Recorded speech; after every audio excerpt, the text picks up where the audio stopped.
Hello everyone, welcome to you all in Kirosha nursing academy. आज मैं आपके सामने मोस्ट रिपीटेडली जो क्वेश्चन एग्जाम के अंदर आते रहते हैं और आप सब लोगों को भी पता ही होगा, ऐसे क्वेश्चन मैं आप लोगों के सामने लेकर आई हूँ जो अक्सर एग्जाम में पूछे जाते हैं और बहुत ही ज़्यादा इंपॉर्टेंट है। क्लास स्टार्ट होने से पहले मैं आप लोगों को कुछ बताना चाहती हूँ कि आप जैसा कि बहुत सारे हमारे जो सब्सक्राइबर हैं, जो बच्चे हैं, उनको पता है कि किरोशा नर्सिंग एकेडमी जो है हमारा एक ऐप है जो कि आप प्ले स्टोर से डाउनलोड कर सकते हो। किरोशा एकेडमी करके ऐप है, उसको डाउनलोड कर सकते हो। वहाँ पर आपको CHO के और नॉटसेट के लिए और सारे जो भी कोर्स हैं नर्सिंग से रिलेटेड, उन सब के लिए आपको कोर्स जो है बहुत ही रिजनेबल प्राइस में अवेलेबल है। तो आप जाइए, किरोशा नर्सिंग एकेडमी का ऐप जो है वो प्ले स्टोर से डाउनलोड कीजिए। तो आपको उसमें बहुत सारे कोर्स और बहुत सारे टेस्ट पेपर, वो सारी चीज़ें अवेलेबल हैं वहाँ पे। ओके, सो क्लास को हम स्टार्ट करते हैं। सबसे पहले तो हमारे सामने सबसे पहला क्वेश्चन है कि in ECG tall T wave seen in case of. हमेशा एग्जाम में अक्सर कई बार ये क्वेश्चन पूछा गया है, बहुत ही ज़्यादा इंपॉर्टेंट क्वेश्चन है कि जो टॉल T वेव है ECG के अंदर, वो कौन से केस के अंदर, कौन सी डिजीज जब होती है उस टाइम पे टॉल T वेव हमें ECG के अंदर देखने को मिलती है। तो इसके ऑप्शन है हाइपरनेट्रीमिया, हाइपोकैलेमिया, हाइपरकैलेमिया, मायोकार्डियल इंफ्रैक्शन। तो ये चार ऑप्शन हैं। तो टॉल T वेव जो होती है वो हमें हाइपरकैलेमिया के अंदर देखने को मिलती है। ओके, हाइपरकैलेमिया जो होता है उसके अंदर हमें टॉल T वेव देखने को मिलती है। हाइपोकैलेमिया जो होता है, हाइपोकैलेमिया के अंदर हम प्रोमिनेंट U वेव देखते हैं। क्या देखते हैं? Prominent U wave. बहुत ही इंपॉर्टेंट है, कई बार एग्जाम में इससे रिलेटेड क्वेश्चन आ चुका है कि हाइपोकैलेमिया जो होता है उसके अंदर ECG में क्या चेंजेस होते हैं। तो उसके अंदर हमें जो प्रोमिनेंट U वेव है वो देखने को मिलती है और हाइपरकैलेमिया के केस के अंदर हमें टॉल T वेव देखने को मिलती है। ओके, नेक्स्ट आता है मायोकार्डियल इंफ्रैक्शन। ये भी इंपॉर्टेंट है एग्जाम के पर्पज से कि मायोकार्डियल इंफ्रैक्शन के अंदर T वेव नहीं, इसके अंदर इंपॉर्टेंट चीज आती है ST एलिवेशन हमें देखने को मिलता है। किसके अंदर देखने को मिलता है? हमें मायोकार्डियल इंफ्रैक्शन के अंदर। ये जो ECG बनाई हुई है, ये टॉल T वेव है, ये देखने को मिलता है हमें हाइपरकैलेमिया के अंदर। तो इसका जो राइट आंसर है वो क्या है? हाइपरकैलेमिया। ठीक है, नेक्स्ट क्वेश्चन के तरफ हम बढ़ते हैं कि एंटीडोट ऑफ हेपेरिन। बहुत ही इंपॉर्टेंट क्वेश्चन है कि एंटीडोट ऑफ हिपेरिन क्या होता है। तो हिपेरिन का जो एंटीडोट होता है वो क्या होता है? ऑप्शन देखते हैं, वॉरफेरिन, सेकंड है विटामिन K, नेलेक्सोन या प्रोटामाइन सल्फेट।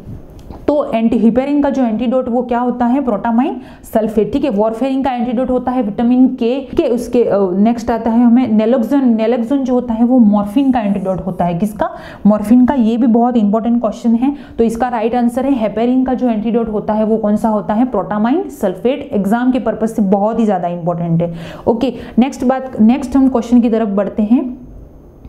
हाँ, इसके पहले एक इंपॉर्टेंट चीज़ है कि प्रोटामाइन सल्फेट जो है वो बेसिक प्रोटीन है जो फिश के स्पर्म से बना हुआ होता है। ठीक है, एग्जाम में नहीं पूछेगा लेकिन एक नॉलेज के लिए हम लोग इसको स्टडी कर रहे हैं कि इसके अंदर क्या होता है। 1 mg प्रोटामाइन सल्फेट जो होता है वो हेपेरिन की 100 यूनिट, यानी कि 1 mg अगर प्रोटामाइन सल्फेट हम देते हैं तो वो 100 यूनिट हेपेरिन को न्यूट्रलाइज कर सकता है, उसको बैलेंस कर सकता है, कम कर सकता है उसकी टॉक्सिसिटी को। ओके, नेक्स्ट क्वेश्चन की तरफ बढ़ते हैं कि बहुत ही इंपॉर्टेंट है, ये भी अक्सर एग्जाम में आपने देखा होगा और बहुत इजी क्वेश्चन है। ठीक है, normal pH of the human body is between, मतलब कि जो ह्यूमन बॉडी होती है उसकी नॉर्मल pH कितनी होती है। तो ऑप्शन देखते हैं हम। पहला है 6.5 to 7.5, नेक्स्ट है 7.35 to 7.45, 8 to 9 एंड है 4 to 4.5। ठीक है, तो इसका आंसर है 7.35 to 7.45। बहुत ही इजी क्वेश्चन है, एग्जाम में पूछा जाता है। ठीक है, तो मतलब कि जो pH होती है नॉर्मल ह्यूमन ब्लड की वो कितनी होती है? 7.35 to 7.45। ये दिया हुआ है pH का स्केल। ठीक है, नॉर्मल जो ब्लड की pH जो होती है 7.35 to 7.45 होती है और ब्लड है स्लाइटली एल्कलाइन इन नेचर, यानी कि जो ब्लड होता है वो स्लाइटली एल्कलाइन नेचर का होता है। उसी जगह पे हम यूरिन को देखते हैं तो यूरिन जो होता है वो स्लाइटली एसिडिक नेचर का होता है। ठीक है, तो ये होता है pH का जो स्केल होता है। अगर इसमें 0 to 14 तक इसकी मार्किंग लगी हुई होती है, 7 पे अगर है तो मतलब कि वो न्यूट्रल है। 7 को हम न्यूट्रल में काउंट करते हैं। 7 से नीचे अगर आपका पीएच है तो वो एसिडिक हो गया, 7 से अबव है मतलब कि बेस यानी कि वो एल्केलाइन नेचर हो गया। ओके, तो ये पीएच स्केल है। नॉर्मली आपको याद रखना, आपको इतना याद रखना है कि ब्लड की जो पीएच होती है वो 7.35 टू 7.45 होती है एंड ये स्लाइटली एल्केलाइन नेचर का होता है। ओके, नेक्स्ट आगे बढ़ते हैं कि most common cause of blindness in India. India के अंदर मोस्ट कॉमन कॉज ब्लाइंडनेस का क्या होता है? तो पहला है विटामिन ए डेफिशिएंसी, नेक्स्ट है कैटरेक्ट, नेक्स्ट है ग्लूकोमा, देन ट्रैकोमा। ये चारों जो है वो आई के ही डिसऑर्डर है, लेकिन मोस्ट कॉमन ब्लाइंडनेस का डिसऑर्डर कौन सा है? तो वो है कैटरेक्ट। एग्जाम में बहुत बार ये क्वेश्चन आ चुका है, बहुत ही ज़्यादा इंपॉर्टेंट है। ठीक है, तो ये नॉर्मल आई अपनी होती है। ठीक है, और कैटरेक्ट जो होता है उसके अंदर क्या होता है कि क्लाउडीनेस हो जाता है, जो लेंस होता है हमारी आईज के अंदर उसमें क्लाउडीनेस हो जाता है, तो उसे हम क्या बोलते हैं? कैटरेक्ट, जो कि मोस्ट कॉमन कारण है इंडिया में ब्लाइंडनेस का। ओके, नेक्स्ट हम बात करते हैं, नेक्स्ट क्वेश्चन है आपकी स्क्रीन पे कि the heat regulatory centre of the body is located at. Heat regulatory centre बहुत ईजी है, सबको इसका आंसर पता होगा। पहला इसका ऑप्शन है medulla oblongata, thalamus, limbic system, hypothalamus. Heat regulatory centre हमारी बॉडी के अंदर कौन सा होता है? हाइपोथैलेमस। ठीक है, तो इसका राइट आंसर क्या होगा? हाइपोथैलेमस। और रेस्पिरेटरी से रिलेटेड जो भी रेस्पिरेटरी सेंटर हम किसको बोलते हैं? मेडुला ऑब्लोंगेटा को बोलते हैं। ठीक है, नेक्स्ट लिम्बिक सिस्टम जो होता है वो इमोशन से रिलेटेड जो भी हमारे बॉडी के अंदर जो भी रिस्पॉन्स वगैरह आते हैं उसके लिए रिस्पॉन्सिबल होता है लिम्बिक सिस्टम। देन प्लेजरेबल जो जिस के से रिलेटेड है वो है थैलेमस। ठीक है, तो इसका right answer heat regulatory centre कौन सा है? हाइपोथैलेमस। मोस्ट इंपॉर्टेंट है एग्जाम के पॉइंट ऑफ व्यू से। नेक्स्ट क्वेश्चन की तरफ बढ़ने से पहले वही है कि हाइपोथैलेमस जो होता है, हाइपोथैलेमस हीट रेगुलेटरी सेंटर का काम करता है। यह अपने शरीर के skin, sweat gland, blood vessel regulate करके नॉर्मल बॉडी को टेम्परेचर को मेंटेन करके रखता है। ठीक है, नॉर्मल बॉडी का टेम्परेचर कितना होता है? 37 डिग्री सेंटीग्रेड या 98.6 degree Fahrenheit. Next important question है कि drug of choice in increased ICP. बहुत इंपॉर्टेंट है, बहुत बार एग्जाम में इससे रिलेटेड क्वेश्चन आ चुका है कि ड्रग ऑफ चॉइस क्या होती है? आईसीपी, इंट्राक्रेनियल प्रेशर जो होता है अगर वो बढ़ जाता है, नॉर्मली इंट्राक्रेनियल प्रेशर जो होता है उससे रिलेटेड भी एग्जाम में क्वेश्चन आ चुका है पहले। जो लोग एग्जाम देते रहते हैं उनको पता होगा।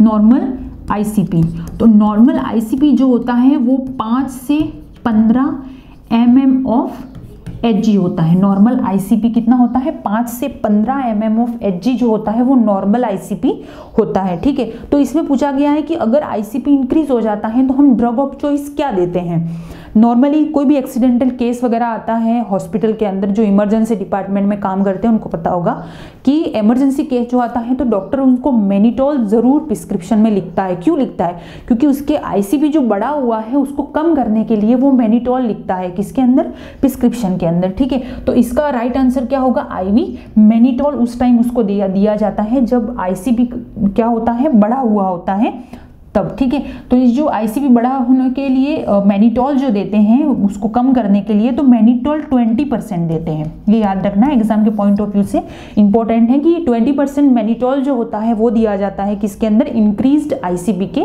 केसेस के अंदर। ओके, नेक्स्ट क्वेश्चन की तरफ हम बढ़ते हैं कि नॉर्मल टाइडल वॉल्यूम कितना होता है। बहुत इजी क्वेश्चन है, नॉर्मल टाइडल वॉल्यूम कितना होता है? तो इसका राइट आंसर क्या होगा? 500 ml जो होता है वो नॉर्मल टाइडल वॉल्यूम होता है। ठीक है, उसके बाद 6000 ml जो होता है वो टोटल लंग की कैपेसिटी होती है। क्या होता है? Total lung capacity. Total lung capacity कितनी होती है? 6000 ml। ओके, इजी है पर एग्जाम के पर्पज से इंपॉर्टेंट क्वेश्चन है ये सारे, जो कि रिपीटेडली एग्जाम के अंदर आ चुके हैं। नेक्स्ट क्वेश्चन है most common type of fracture seen in children. बच्चों के अंदर हम मोस्ट कॉमनली फ्रैक्चर कौन सा देखने को मिलता है? तो ग्रीन स्टिक फ्रैक्चर, क्योंकि उसमें क्या होता है कि इजीली जो बोन जो होते हैं होती हैं वो इजीली मुड़ जाती हैं, ब्रेक हो सकती हैं, लेकिन वो बाद में सही भी हो जाता है, इसलिए इसको हम क्या बोलते हैं? Green stick fracture. ठीक है, तो नॉर्मली चाइल्ड के अंदर कौन सा पाया जाता है? Green stick fracture. दूसरे जो फ्रैक्चर उनके बारे में भी आप देख लो, जैसे कि ग्रीन स्टिक फ्रैक्चर को हम partial break partial break, bent bone specially in rickets child. Vitamin D की डेफिशिएंसी से बच्चों में रिकेट्स होता है, ये भी इंपॉर्टेंट क्वेश्चन है, एग्जाम में पहले आ चुका है कि विटामिन डी की डेफिशिएंसी से चाइल्ड में कौन सा होता है, रिकेट्स, और ओस्टियोमलेशिया किस में होता है, एडल्ट के अंदर। दोनों इंपॉर्टेंट क्वेश्चन है। नेक्स्ट है Colles fracture. Colles fracture, fracture of distal radius. Distal radius में ऐसा अगर इमेज बेस्ड भी आता है और ऐसा अगर फ्रैक्चर आपको बताया गया है डिस्टल रेडियस के अंदर, that is called Colles fracture. Okay, next आता है पोर्ट्स फ्रैक्चर। पोर्ट्स फ्रैक्चर क्या होता है, fracture of lower end of fibula. Lower end जो होता है, टिबिया फिबुला आपको पता होगा, तो फिबुला के अंदर लोअर एंड जो होता है उसमें क्या होता है, with dislocation of foot outward and backward. यानी कि फुट जो होता है, अगर ये पोर्ट्स फ्रैक्चर होता है तो फ्रैक्चर क्या होता है, लोअर एंड, टिबिया फिबुला जो होते हैं उसमें फिबुला के अंदर जो होता है लोअर एंड पे ये फ्रैक्चर होता है, जिसकी वजह से क्या होता है, जो फुट पैर जो होता है वो क्या होता है, आउटवर्ड एंड बैकवर्ड, उसका जो नेचर होता है, उसका जो फिजियोलॉजी होती है वो आउटवर्ड एंड बैकवर्ड हो जाती है। ठीक है, तो उसको क्या बोलते हैं हम, पोर्ट्स फ्रैक्चर। इंपॉर्टेंट है तीनों फ्रैक्चर एग्जाम के पर्पज से। नेक्स्ट क्वेश्चन की तरफ बढ़ते हैं आपकी स्क्रीन के सामने। The most common agent responsible for diarrhoea among. Diarrhoea के लिए मोस्ट कॉमन कॉज जो है वो क्या रिस्पॉन्सिबल होता है, तो ऑप्शन चिल्ड्रन के अंदर पूछा है, तो पहला ऑप्शन है एडिनोवायरस, नेक्स्ट है राइबोवायरस, रोटावायरस या रीनोवायरस। ठीक है, तो इसका राइट आंसर क्या है, रोटावायरस। सिंपल क्वेश्चन है एकदम कि डायरिया के लिए कौन सा वायरस रिस्पॉन्सिबल होता है, तो रोटावायरस। नेक्स्ट क्वेश्चन है कि बीसीजी जो वैक्सीन लगाते हैं एट बर्थ, जो बीसीजी वैक्सीन जो लगती हैं वो किस टाइप की वैक्सीन है, किल्ड है, ट्रिपल वैक्सीन है, लाइव एटेन्यूएट वैक्सीन है या कंबाइंड वैक्सीन है। तो सबको पता है कि बीसीजी जो वैक्सीन है कौन सी है, live attenuated vaccine. Live vaccine और किल्ड वैक्सीन में से एक हमेशा एग्जाम में क्वेश्चन आता है जो कि बहुत ज़्यादा इंपॉर्टेंट है, तो इसके ऊपर भी हम एक अच्छा सा वीडियो अपलोड कर देंगे जो आपको बहुत ज़्यादा हेल्पफुल होगा और पढ़ाई में भी बहुत ज़्यादा ईजी होगा आपके लिए। ठीक है, तो बीसीजी जो वैक्सीन है वो लाइव एटेन्यूएटेड वैक्सीन है, याद रखना है। ओके, नेक्स्ट बात करते हैं according to WHO how many ANC visit, antenatal checkup की जो विजिट होती है recommended to an pregnant woman. Pregnant woman के लिए ANC कितनी विजिट करनी चाहिए अकॉर्डिंग टू WHO के हिसाब से, तो 4 विजिट, WHO 4 विजिट बताता है, तो कम से कम आपको 4 विजिट तो करनी ही है, इतनी तो रिकमेंडेड है।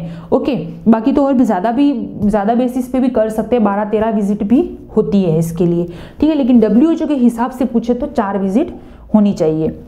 नेक्स्ट क्वेश्चन आता है, When was the first round of pulse polio immunization was started?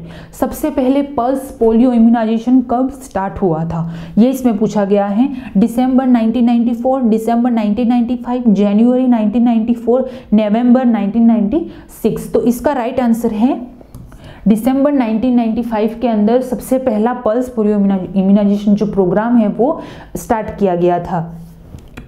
ठीक है, इंपॉर्टेंट है ये CHO के हिसाब से।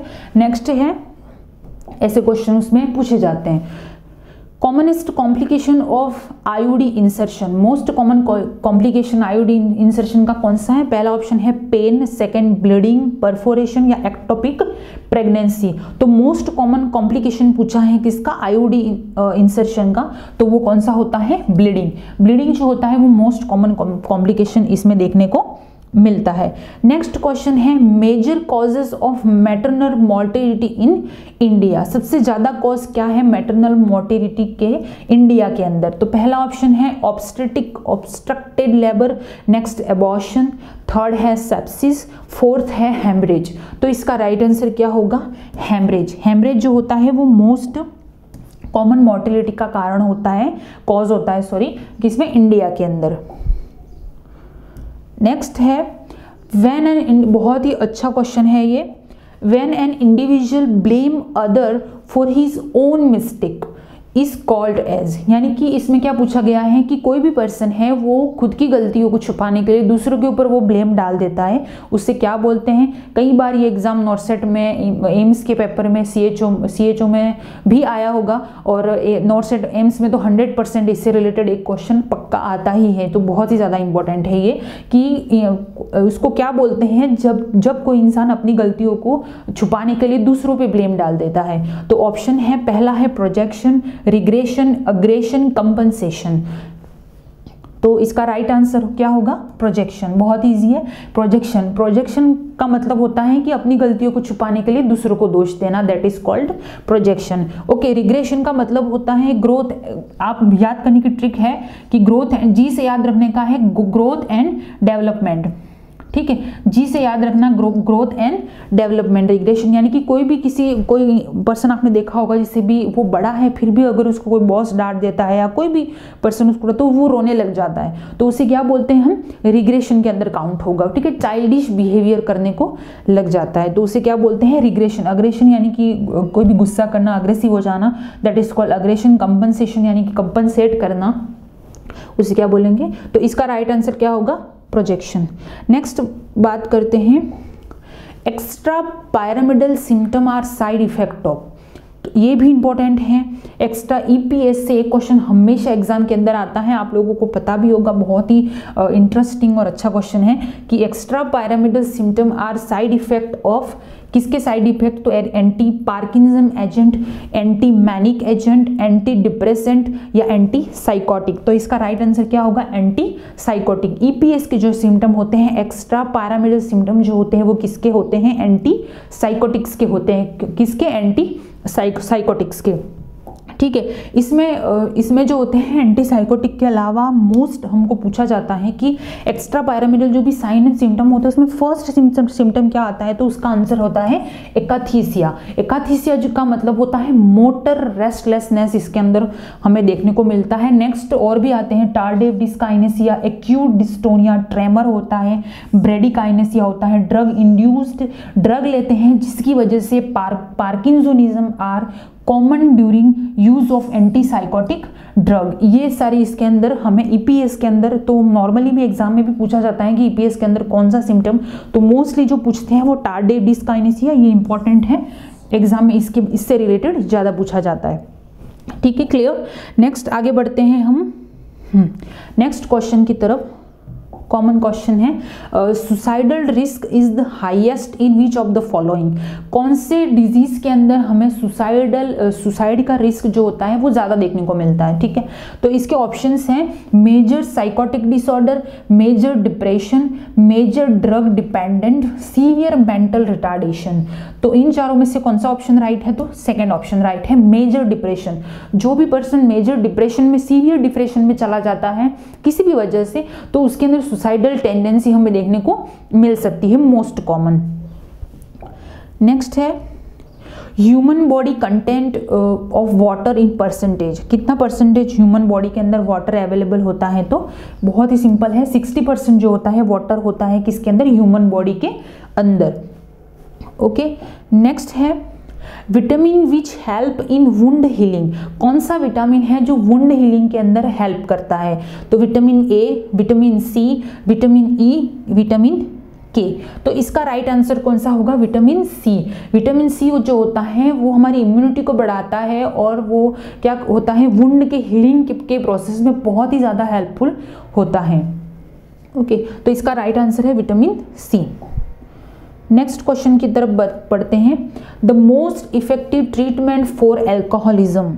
एल्कोहलिज्म का मोस्ट इफेक्टिव ट्रीटमेंट कौन सा होता है, पहला ऑप्शन है साइकोथेरेपी, सेकंड ऑप्शन है टोटल एब्सेंटेंस, थर्ड ऑप्शन है एल्कोहलिक एनोनिमस, फोर्थ ऑप्शन है aversion therapy. Most effective treatment क्या होगा, तो इसका राइट आंसर होगा एल्कोहलिक एनोनिमस। क्यों ये राइट आंसर है, क्योंकि एल्कोहलिक एनोनिमस का मतलब होता है कि जो लोग पहले शराब, जो भी एल्कोहल का यूज़ करते थे और उसके बाद उससे छोड़ा, उसके बाद क्या क्या सिम्टम उन्हें देखने को मिला, क्या क्या परेशानियाँ आई, क्या चीज़ें उन्हें उस टाइम देखने को मिलती थी, तो ये सारी चीज़ें जो होती हैं वो उसके अंदर पेशेंट सारे रहते हैं, वो डिस्कस करते हैं एक दूसरे से, तो उसको हम क्या बोलते हैं, एल्कोहलिक एनोनिमस, जो कि बहुत ज़्यादा इफेक्टिव होता है। तो इसका राइट आंसर क्या है, एल्कोहलिक एनोनिमस। नेक्स्ट है, Florence Nightingale was born in. बहुत इजी क्वेश्चन है, सबको आता होगा ये भी, कि फ्लोरेंस नाइटिंगेल का बॉर्न कब हुआ था, 12 मई 1820 के अंदर फ्लोरेंस नाइटिंगेल का जन्म हुआ था। ठीक है। और 13 अगस्त 1910 को उनकी डेथ एनिवर्सरी है, ठीक है। इटली में उनका जन्म हुआ था, फ्लोरेंस सिटी के अंदर, ये भी सबको पता ही होगा। लेडी विद द लैम्प बोलते हैं, पायोनियर ऑफ नर्सिंग बोलते हैं, मॉडर्न नर्सिंग बोल सकते हैं। उन्होंने एनवायरमेंटल थ्योरी जो थी वो भी फ्लोरेंस नाइटिंगेल ने दी। बहुत ज़्यादा इंपॉर्टेंट क्वेश्चन है ये, एग्जाम में आ चुका है ये, ठीक है। तो नेक्स्ट हम क्वेश्चन की तरफ बढ़ते हैं। The most common site of hospital acquired infection is, कौन सा है साइट जो है जिससे हॉस्पिटल एक्वायर्ड इन्फेक्शन होने के चांसेस ज़्यादा होते हैं? तो पहला ऑप्शन है सर्जिकल साइट, नेक्स्ट है रेस्पिरेटरी ट्रैक्ट, थर्ड ऑप्शन है urinary tract and fourth option is eyes. तो इसका राइट आंसर जो होता है वो होता है यूरिनरी ट्रैक्ट इन्फेक्शन, यानी कि यूटीआई जो होता है वो सबसे most common hospital acquired infection के हम उसको काउंट कर सकते हैं। ओके, नेक्स्ट हम लोग आगे बढ़ते हैं। Most effective way to prevent cross infection in hospital setting, पहला ऑप्शन है हैंड वॉशिंग, सेकेंड ऑप्शन है use alcohol based hand rub between patient, third option है स्क्रीन विजिटर, नेक्स्ट है एंश्योर एडिक्वेट वेंटिलेशन। तो राइट आंसर इसका क्या होगा? Hand washing. Hand washing एक ऐसा प्रोसेस है जिससे हम क्रॉस इन्फेक्शन जो होता है उसको प्रिवेंट कर सकते हैं, किससे? हैंड वॉशिंग से। ओके, नेक्स्ट ऑप्शन है, क्वेश्चन है method used while administering irritating medication via, हाँ, कौन सा मेथड यूज़ करते हैं जब मेडिकेशन जो होती हैं वो इरिटेशन पैदा कर सकती है हमारी स्किन के अंदर? तो सबसे पहला ऑप्शन है डीप आईएम मेथड, सेकंड है सबक्यूटेनियस, थर्ड ऑप्शन है स्टिलिंग मेथड और फोर्थ ऑप्शन है जेड ट्रैक मेथड। तो इसका राइट आंसर क्या होगा? Z track. आपने देखा होगा आयरन डेक्स्ट्रान का जो इंजेक्शन आता है वो हमेशा जेड ट्रैक मेथड से दिया जाता है, क्योंकि अगर हम उसको डायरेक्टली स्किन के अंदर लगाएंगे IVIM ऐसे रूट से अगर हम उसे देते हैं तो वो बहुत ज़्यादा इरिटेशन होता है, बहुत ज़्यादा पेनफुल होता है, जस्ट बिकॉज हम उसको कौन से रूट से देते हैं? जेड ट्रैक मेथड से हम लोग देते हैं। ओके, नेक्स्ट क्वेश्चन है concentration of oxygen present in expired air. Expired जो एयर होती है उसमें ऑक्सीजन की प्रेजेंस कितनी होती है? तो 16% ऑक्सीजन की प्रेजेंस होती है किसके अंदर? एक्सपायर्ड एयर के अंदर, ठीक है।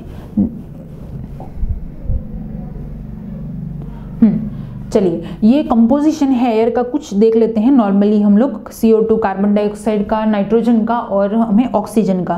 ओके, नेक्स्ट ऑक्सीजन का जो होता है वो इनहेल्ड के अंदर, इनहेल जो करते हैं वो करते हैं हम, बहुत ज़्यादा इंपॉर्टेंट है, इससे भी क्वेश्चन आ चुका है ओके एग्जाम में। इसलिए ये सारे क्वेश्चन वही हैं जो रिपीटेडली एग्जाम में आते रहते हैं और अक्सर हम छोटी छोटी गलतियों की वजह से इसे रॉन्ग कर देते हैं, इसीलिए मैंने ये क्वेश्चन उठाए हैं। ओके, नेक्स्ट है ऑक्सीजन जो इनहेल्ड में होता है वो होता है 21%, एक्सहेल्ड के अंदर होता है वो होता है 16%, कार्बन डाइऑक्साइड CO2 जो होता है 0.04%, इनहेल्ड के अंदर 4%, एक्सहेल्ड के अंदर nitrogen 79%, both exhaled and inhaled दोनों के अंदर ये 79%। वाटर वेपर इंपॉर्टेंट नहीं है, ये तीन चीज़ें बहुत ज़्यादा ज़रूरी है, एग्जाम के अंदर अक्सर पूछा गया है इससे। नेक्स्ट है the nurse administer ear drop to a 7-year-old child, how does the nurse pull the patient ear. Important है ये भी कि कोई भी मतलब 7 साल का बच्चा है उसको ईयर ड्रॉप इंस्टिल करना है तो कैसे करेगी नर्स जो है वो, कैसे करेगी उस पेशेंट के अंदर? तो 7 साल का बच्चा है तो हम उसको कैसे करेंगे? Normally upward and backward use करते हैं। अगर 3 साल से नीचे का बच्चा है यानी कि 3-year-old चाइल्ड है या उससे कम है तो हम उसको बैकवर्ड और डाउनवर्ड उसका डाउनवर्ड एंड बैकवर्ड, थोड़ा उल्टा लिखा हुआ है कि हम डाउनवर्ड एंड बैकवर्ड उसका यूज करते हैं। लेकिन अगर 3 साल से बड़ा बच्चा है यानी उसको हम एडल्ट के अंदर काउंट करते हैं, उसका हम अपवर्ड एंड बैकवर्ड ही उसका हम ईयर इंस्टिलेशन के अंदर इसका ही यूज करेंगे। नेक्स्ट है which of the following is not an isotonic fluid. कौन सा फ्लूइड जो है वो आइसोटोनिक नहीं है।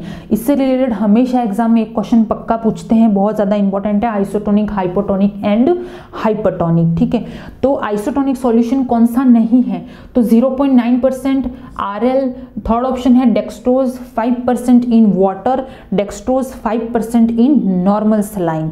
तो इसका जो राइट आंसर कौन सा होगा कि कौन सा जो है वो आइसोटोनिक नहीं है, तो डेक्सट्रोज 5% इन नॉर्मल सलाइन जो होता है, ये जो होता है वो कौन सा होता है, हाइपरटोनिक सॉल्यूशन होता है। ओके, तो नॉर्मली 0.9% आइसोटोनिक सॉल्यूशन जो होते हैं वो होते हैं 0.9%। RL जो होता है वो आइसोटोनिक है, डेक्सट्रोज 5% इन वाटर के अंदर है, इसीलिए ये कौन सा है, आइसोटोनिक सॉल्यूशन है। हाइपरटोनिक, नॉर्मली आइसोटोनिक का मतलब मैं आपको एक्सप्लेन करती हूँ। आइसोटोनिक, हाइपोटोनिक एंड हाइपोडिया टेबल है, बहुत ज़्यादा इंपॉर्टेंट है एग्जाम के पर्पज से। एग्जाम में कई बार ये इससे और इससे तो 100% क्वेश्चन आता ही है। ओके, तो आइसोटोनिक जो सॉल्यूशन होता है उसकी जो ऑस्मोलैलिटी होती है वो कितनी होती है, 250 से 375, 250 to 375 मिली ओस्मोलर पर लीटर इसकी क्या होती है, ओस्मोलैलिटी। याद रखना है, एग्जाम में पूछा गया है ये। नेक्स्ट जो होता है इसके अंदर only serve to increase the ICP। ठीक है, तो आइसोटोनिक के बारे में इंपॉर्टेंट है, इसकी जो ऑस्मोलैलिटी है ना, ये ध्यान रखना बहुत जरूरी है, इंपॉर्टेंट है एग्जाम के पर्पज से। हाइपोटोनिक मतलब कि इसकी जो ऑस्मोलैलिटी होती है वो 250 मिली ओस्मोलर पर लीटर से ज्यादा होती है, किसकी, हाइपोटोनिक सॉल्यूशन की। हाइपरटोनिक की मतलब कि उसकी ऑस्मोलैलिटी जो होती है वो होती है 375 यानी कि 375 मिली ओस्मोलर पर लीटर, और उससे ज्यादा भी हो सकती है, किसकी, हाइपरटोनिक सॉल्यूशन की। ओके, नॉर्मली आइसोटोनिक को हम 0.9% जो होता है उसको आइसोटोनिक मानते हैं, RL को आइसोटोनिक मानते हैं, डेक्सट्रोज इन वाटर को आइसोटोनिक मानते हैं हम, किसको, डेक्सट्रोज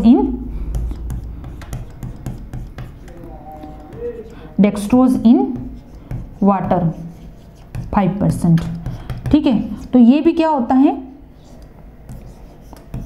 ये जो होते हैं वो आइसोटोनिक है। हाइपोटोनिक यानी कि 0.45 यानी कि 0.9% से जो कम की वैल्यू होती है उसके अंदर जो सॉल्यूशन होता है वो हम किस में मानते हैं, हाइपोटोनिक सॉल्यूशन के अंदर मानते हैं। और नेक्स्ट, ये सेल को हाइड्रेट करने के लिए हाइपोटोनिक सॉल्यूशन, जब सेल जो होती है श्रिंक हो गई है तो उसे वापस एडिमेटस या उसको नॉर्मल उसके स्ट्रक्चर में लाने के लिए हम उसको हाइपोटोनिक सॉल्यूशन का यूज करते हैं। नेक्स्ट होता है हाइपरटोनिक। हाइपरटोनिक सॉल्यूशन यानी कि उसके अंदर कुछ और भी सॉल्यूशन जैसे ऐड किया हुआ हो तो उसे हाइपरटोनिक बोलते हैं। ये जब सेल को श्रिंक करने यानी कि एडिमा जब होता है तब हम हाइपरटोनिक सॉल्यूशन का यूज करते हैं। सेल को हाइड्रेट करने के लिए हाइपरटोनिक सॉल्यूशन का यूज करते हैं। तो सिंपली याद रखना है, इसकी ऑस्मोलैरिटी और ऑस्मोलैरिटी जो है वो इंपॉर्टेंट है एग्जाम के पॉइंट ऑफ व्यू से, तो इसको आपको याद रखना है। ओके, तो यही कुछ इंपॉर्टेंट क्वेश्चन थे जो रिपीटेडली एग्जाम में पूछे गए हैं और आगे भी पूछे जा सकते हैं, क्योंकि ये सेलेक्टेड कुछ चीज़ें होती हैं वो एग्जाम में हमेशा हर बार पूछी जाती हैं। तो मैं आपके सामने ऐसे ही इंपॉर्टेंट क्वेश्चन लेकर आऊँगी जो एग्जाम में डायरेक्टली जो क्वेश्चन पूछते हैं और बहुत ही ईजी वे में हम पढ़ेंगे और हर एक चीज़ बिल्कुल क्लियर हो जाएगी। आप और डिटेल में अगर आपको नॉलेज चाहिए तो हमारे पास एक ऐप है किरोशा नर्सिंग एकेडमी के नाम से, वो आप प्ले स्टोर से जाकर डाउनलोड कीजिए और उसमें आपको हर तरह का मटेरियल सब कुछ अवेलेबल है, आप वहाँ से भी पढ़ाई कर सकते हैं। Okay, so thank you.